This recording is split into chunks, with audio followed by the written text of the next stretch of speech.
كان يطوف على نسائه في لیلۃ واحدۃ بغسل واحد وہن 11. اس کا مطلب ہے کہ ایک ہی رات میں ایک ہی غسل سے 11 عورتوں کے ساتھ جماع کرنے والی شخصیت کو کیا صاحب خلق عظیم کہیں گے؟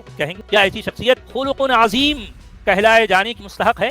اپنی متبنہ بہو اور اس کے علاوہ کسی 9 سالہ ننھی بچی پر نظر رکھنے والی شخصیت کو کیا صاحب خلق عظیم کہیں گے؟ رضاع الکبیر بخمسۃ رضعات، معزز گھریلو خواتین کو اس جیسے مشورے دینے والا، یعنی مطلب یہ ہے کہ یہ ایک حدیث، یہ کہا جاتا ہے کہ یہ بھی قرآن کی ایک آیت تھی. ایسی قرآن کی ایسی آیتیں وہ جو حضرت عائشہ جس وقت ہے نبی صلی اللہ علیہ وسلم کی جو ہے جو وفات ہو گئی، ان کا وصال ہو گیا تھا، تو اس میں مصروف تھیں، تو ان کے پلنگ، ان کے جو ہے تکیے کے نیچے یہ آیتیں لکھی رکھی تھیں، تو گھر کی بکری آئی اور بکری کھا گئی.